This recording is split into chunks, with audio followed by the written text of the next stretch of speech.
Back in the 60s, I had the remarkable experience of working with Ray Bradbury and Joe Manniani.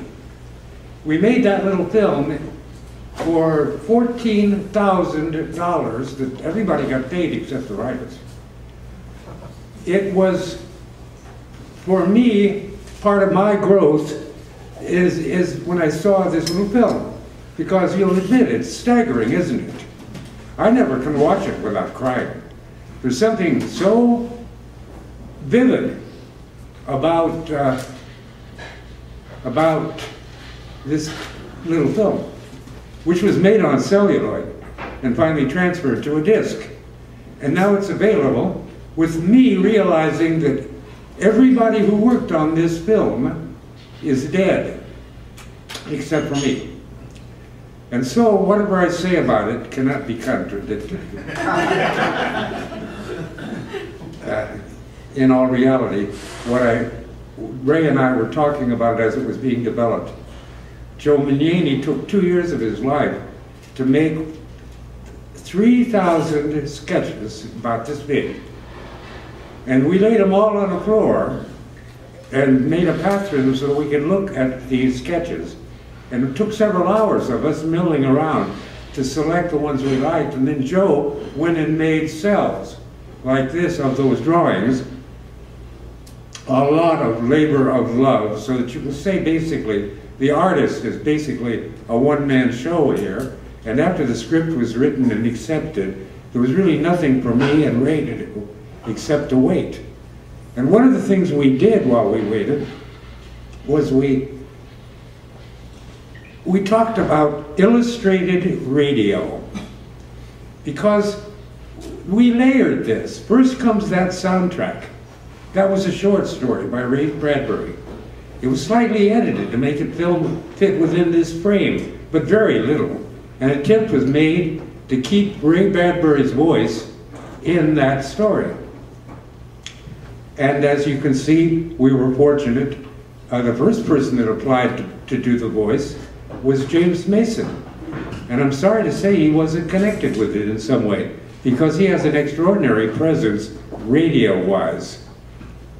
So, this is a sort of a film that anybody can make it in their garage with their laptop.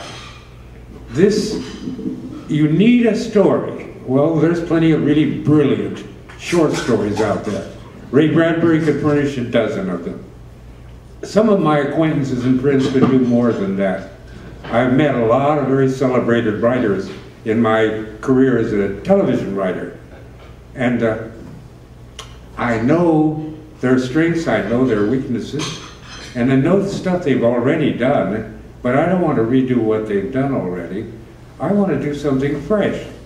Because it has occurred to me many times, being a scriptwriter and adapting somebody's story, not meant to be seen on a screen, but to be realized in one's mind, based upon an interpretation of language as an idiom or metaphor, excuse me, for all of the, I call it the great telephone mind space in the sky. All of the libraries, all of the Bibles, all of our histories, all of that information is pretty much written stuff. Most everything I know is hearsay. But if you take a good short story and just simply read the damn thing with expression onto a tape, and then bring in a musician who understands that art, and have him add that little sprinkling of music here and there where it might be needed, or a huge orchestral score, if that's what that story of yours demands. But it's the sort of thing where, with a synthesizer, you can be any instrument you want to and create any tonality you want to, as far as the sound of music goes. Then you have sound effects. It might be advantageous to bring in the clink of her heels crossing that floor in the background, and the audience sees all of that. And if there was no illustration, they would be content to waste minutes of their lives just listening to the reading of a very powerful and meaningful story. So that leaves the eye. What are you going to do with the eye while the ear is so busy? The ear is dominant. If you believe something, you hear more than you'll believe what you see. If you drop a coin, your ear tells you exactly where it is back there. You know where to look for it. You heard it where it went. And if it's not there, there's something wrong with your eyes. You'll spend an hour looking for that dime you dropped. At least I will, because I trust my ears implicitly. But this is all a rationalization for why now the illustration, though very powerful and important, is somewhat secondary to the soundtrack. Because all you're really trying to do is to create imagery that will be like the soundtrack. I have a short story which was a pilot for a wannabe series about the Frankenstein monster. I want to read that story called The Creature's Blood, and then bring in someone like Rick Geary or Robert Crumb and say to him, I want a lot of sketches and drawings of the Frankenstein monster, because this pilot was to be a series about Boris Karloff's Creature. And it was to be a 1-hour show, a series, Frankenstein by Universal. And they paid me serious money to develop it, but then at a certain point they changed producers on me. And the new producer said, hey, what if we made The Creature in downtown New York? And I thought, oh God, you're so dull. I mean, I would think that was a wounded war veteran. I'd want to slip him a couple of bucks. I wouldn't be afraid of him.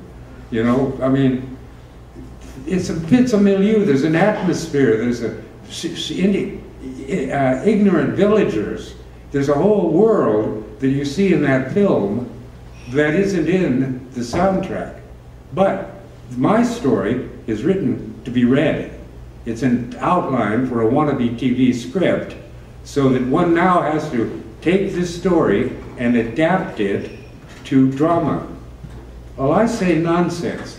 Oftentimes the drama weakens the power of this highly concentrated narrative, which is the story that you're asking this producer to make a film out of.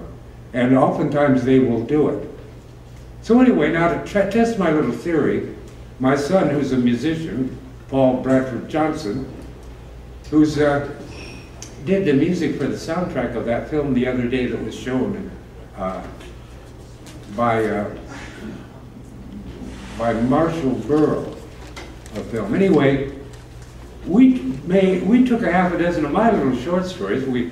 Because of the way the ear works, you can't dominate a kid its attention too long. It fatigues. It gets bored.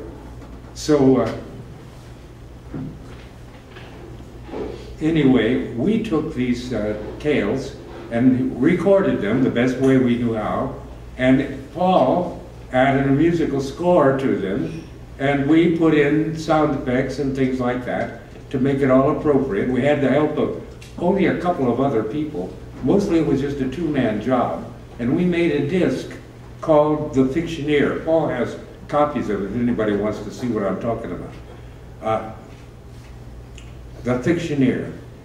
Now, I recently took one of those stories from The Fictioneer, and with the help of another man, a cameraman, I became the protagonist of the story. The story, simply told, is that one night while I'm working, I get this phone call. And I don't know who the hell it is, but I know it's got to be trouble at that time of the night. And a voice speaks to me, and I know that voice. And I say, who is this? And he says, it is I. It is simply and only I. But no, let's get past that, George. I know you like to work at night, and I thought I might be able to catch you. And I'm thinking, whoever is doing Charles Beaumont is doing him very well, and I know he's been dead for over 20 years. But this guy's being Charles Beaumont, and he's talking to me over the damn phone at 2 and 3 in the morning. And that's what the story is about. It's about that phone call I got from heaven in which Charles Beaumont is cut off after his 3 minutes are up. And it's an intriguing little tale. But we took it, and I pantomimed it, played it in the little room that is my workroom while the camera prowled me and my environment. And the system, the thinking is this. You don't want the actors to move. You want the camera to move. Everything that was accomplished here was the fact that they put the artwork on a flatbed editing machine, had the camera above it, so that they could slowly boom down into it, you know? Or they could slowly pan it. They could shot cut from one picture to another picture. They could superimpose one picture on another and change it. Later well done in the Civil War documentary that Ken Burns did. Ken Burns did a documentary, I didn't see it, but before I tried to do this with Bradbury, and one of the arguments I used to convince Bradbury it could be done is that we created a screening of a film called Titan by a man named Robert Singer, I think Robert.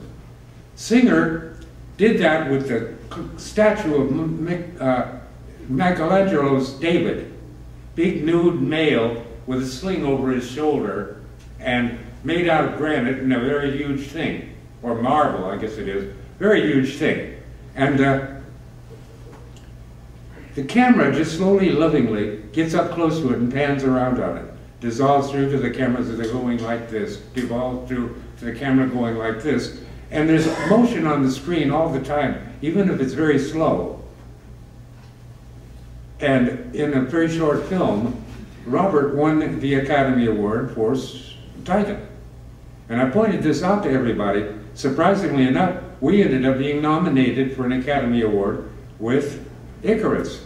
And you people are one of a very few groups of people that have ever seen this film, because the producer of it, Herbert Klein, died after he had made the film, after he had contacted Pyramid Films and worked out a deal to furnish them with a couple of prints that they could let teachers rent for their students, and a number of other little detail things, and he arranged a screening at a theater for 12 days because that's what you needed to be in consideration for that Academy Award.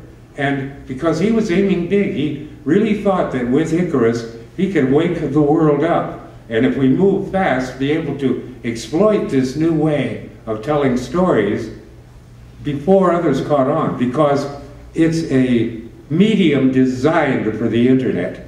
It's designed not to have a lot of executive people involved. It's a very intimate art form because it's basically making a a disc, a CD. But once you've got the CD, now you add the illustrations.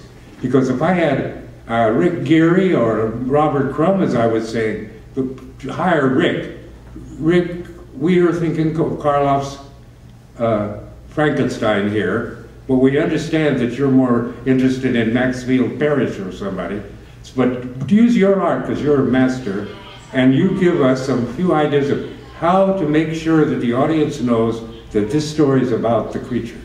But you don't have to follow the story. That's not the game. You don't have to illustrate things in the form of copying live action. You can do it any way you want. Look what Magnani did with our film, Icarus. And I was talking with Ray about taking this film out and putting an effort in. We didn't have the internet. I mean, this was a very primitive time when all of this was made. It was mostly shown on 16mm projectors, and most of the prints of it were in 16. And I happened to get a hold of one of them, and so did Ray, and we put them together to make this film, to use the usable stuff, because that celluloid decays and loses its luster. And then the Academy was aware of all this, and they had went back and restored Icarus for their archives, and so they invited us to come to the Academy Theater to watch this film, which we did in a room. We were in a room with for an audience with Ray in a wheelchair and me standing beside him, and they played this film for us, and we saw, that's true, that a lot of what Joe was doing was moving from one color. Here's the orange section. Now that fades into the purple section, which fades into the green section. And this represents this, and this represents that. But when I saw how cunningly it does fit together, and all this labor and thought does not show, except in the unity of the thing. It's got a certain voice. It has a great message to tell you. So I thought, well, let's bring it to this convention full of artists. Let them see the damn thing, see how it works. If necessary, furnish them with prints of it so they can show it to others. And look at that internet and try and create an internet theater of illustrated radio where people in their garages can make a product that's good enough to show. I'm working on a couple of things that are black and white that look like cops or cheaters, or one of those shows where it's all lit with one light, like in a forehead camera or light, while you're photographing something. And it's chasing a person in the darkness, and a flash of light here, and a flash of light there, and then bam, there's the character in full flood of light, surrounded totally with black. And all of that has such a power to it. I love black and white. I think that's the landscape of the dream, or the nightmare. I've only dreamed in color a couple of times, and it astonished me. And I know that those color dreams that I had are terribly meaningful, but I cannot figure out what it means. But I do know that my life was altered because of that. The dream had me looking off at a landscape, and the words California was spelled in the sky. And then I'm in a desert, and here comes something from the far horizon, and I watch it. It takes a long while to get to me, but it's some kind of a camel, but the camel has got an attitude. And on its back is a Bedouin of some kind, and the Bedouin stands up on the camel's back and opens a trapdoor in the camel's back, gets his head in there and starts throwing things over his shoulder, and my eye sees something bright fall, and I look at this brightness, and some kind of a plant grows up, and all of this California. And I thought, what the hell can this goddamn mean? And I've puzzled over it many times and trying to remember the details. Well, anyway, back to Icarus. I am delighted that I had to show to you. I think you're an absolutely splendid audience.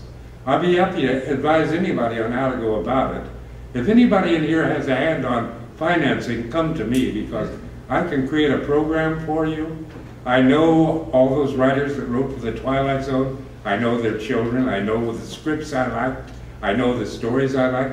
I know that I have to just pick up a book. Robert Sheckley. There's a voice. I would look around. Oh, what is it? The Love Machine, or so The Love something. I would buy that in a minute from Sheckley and have somebody with a great voice read it. And then I would turn that into a hell of a goddamn movie. And I would take advantage of the fact that Robert Sheckley's a very, very big known person. Or Charles Beaumont, or Richard Matheson, or William F. Nolan, or Jerry Soule, or Theodore Sturgeon, or the number of people I know in the business is enormous.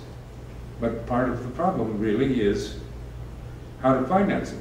So for pennies and with no backing, I've made a number of tapes. And with Paul's help, the two of us have worked long into the night a couple of times. Here's one, for example, called A Message from the Twilight Zone, or a tribute to Rod Serling. And there's me reading a tribute to Rod Serling on this tape. It's a CD.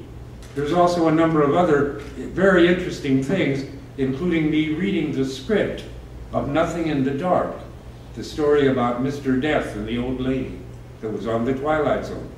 And I don't have to take 30 minutes to read that script. It takes 30 minutes to enact that script, but it takes 16 or 17 or 18 minutes to read this script.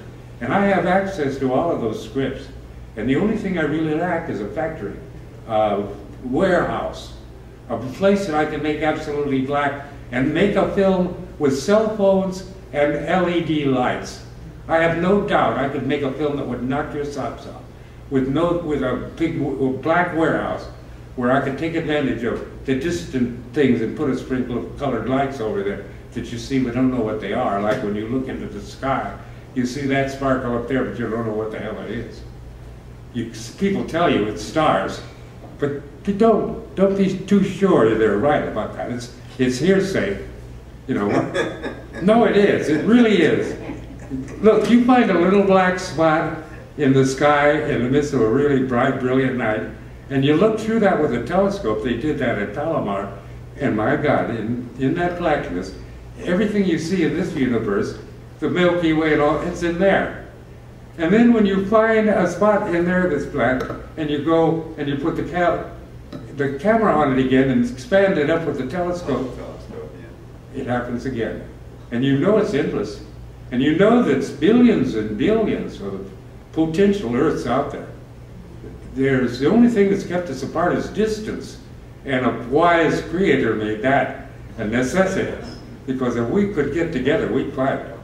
I have no doubt about it. We'd punch somebody. We wouldn't like the way they were talking, or there was some lack of respect in there. Anyway, whatever it is, we are vicious people. But let us forget this tragic truth as we love each other in this kindly place that has been provided for us by Mike Towery. And everybody here really owes him a great debt. Because the Comic-Con International is just too damn big. Just too damn big. You can't park. You can't get in a restaurant. There's a line, a huge one. You cannot make an appointment and keep it. There is an obstruction in your way if it's not 10,000 people barring your walking the other way, and you have to make your way through them. Anyway, I go there, I'm totally baffled. I look around for a familiar face. I've been doing this since 1958, and I've been to, I've got cards, you know, these badges and things. I hang them together in a great clump, and I've sort of accumulated a huge tray full of them, and a lot of them, and anyway, I've been here before, and I was watching it, and I saw that one of the fans named Earl Kemp wrote a book called Who Killed Fandom? Because he was aware, as I was, that this camaraderie that existed back at the old El Cortez, or the Grand Hotel, or a lot of other venues put together by fans. Is the hour up? No, keep going. Oh, I feel the onrushing time. I want to let you know, though, that I asked for help in my project. If anybody's got anything to contribute that might make illustrated radio move forward another inch. And long before I die, I'd like to prove by a lot of product that, well, $14,000 to make Icarus back in the day when they fought for money. You know, it's hard to get any cash at all together to do anything. Format Films, incidentally, may I add, is the most remarkable company. There was this great animation company called UPA, and they made a fabulous thing called Willie the Kid. Willie's galloping around on his horse in a bleak prairie, and a window opens, and his mother says, "Willie, it's time to eat." He says, "Yes, Mom." And you realize that this is a story about Willie and his imagination called Willie the Kid. And when I saw it, I marveled. And then I saw a number of other things. Mr. Magoo. First couple of those I saw, it just astonished me how much mileage they could get out of very little animation. It was minimalist in many, many ways. And it took advantage of sound and all of those things. So when it came time to try to sell the script, I knew who to take it to, Format, because most of those executives rebelled against Steve Basustow, I think his name was, who was running UPA at the time. And in the course of this, 3 or 4 of their very best people decided to hell with this and went off and formed Format Films, and knew that they were working on a total shoestring. They didn't have any money to give me and Ray and Joe, so we divvied up the film. So I own a piece of this film, enough of it for me to justify declaring that I own Icarus Montgolfier Wright. I'm ready to release it if I can release it properly so that it gets lots of exposure. But up until now, it's not been marketed as a commercial product. A few people got prints of it. I think somebody dropped one onto the internet, but people complained that it doesn't really have the detail that makes Icarus so absolutely wonderful. I mean, it lends a supernal quality to the work. And then once again, this is a tribute to Ray Bradbury, who died recently, and I knew for over 50 years, and worked with and shared credit with him, as you can see. And I've been to his house, and I know his kids, and his wife. he knows mine. We see each other, we greet each other. Once he introduced me to a crowd of people, he said, "Oh, George and I have known each other forever." And something would click in my brain, because something in me says that was more than just convenient. That's true. Because the first time I ever looked at the man, I fell in love with him. And I feel like I've known him before. And I feel like I'll see him again because of that kind of statement. He was at a birthday party once, the 87th, and when he blew out the candles and people said, "What do you wish for?" He said, "I wish you would all become 87." And I felt like, how many? 10 minutes. Yeah. Allow 5 release. 5, okay. I ought to take this opportunity now that you're all strucken into immobility and wearisomeness. I got a whole bunch of tapes that me and Paul made that will flash somewhat what we are up to and where we're going, and how we can use his talent as a guy who can create an orchestra on his laptop, and me, who can, I work my stories out loud. I tell them to people. I work the bare bones of them. I try to make them intelligible, and when I can get recognition or attention with the damn story, I know I'm onto something, and after a while I work it out to where I can get laughs with it, like a comedian, and then I write it. And I don't work every day. I work when I feel like it, or when I've got an appointment or a job to do, and then I work around the clock and go sleepless, or too sleepful that you can't believe how George has been asleep for 3 days, but he'll meet that deadline. And I do, and I sweat blood, and I want to do things that are good. I want my name to have meaning and purpose, and I followed Ray to accomplish that, because Ray knew what that was. He had an ability to ride the crest of the waves.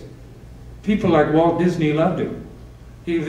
People like the Academy of Motion Picture Arts and Sciences loved him. Everybody loved him for Christ's sake. I was totally astonished at the amount of power the name Ray Bradbury had, because it seemed to me that almost everybody who wasn't brain dead knew who he was. And so, I wanted to be him. I wanted to be like him. And I studied a lot at his knee. And Come on up and sign some CDs. Yeah. I will tell you what. I'm going to be around this con for maybe another hour or so, 2 hours, and I'm going back to LA. I am really happy, though, I was here. I hope to get to see any of you. If any of you really want to talk to me, I'll be milling around here or over in the what do they call it? Cafe. The Cafe Frankenstein. God bless you, one and all.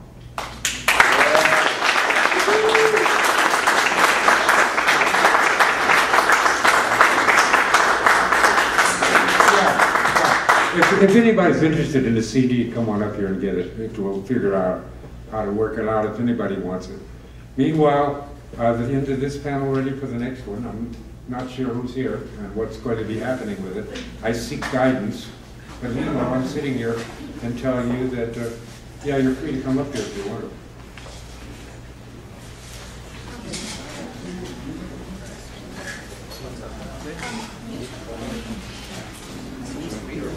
I have an idea.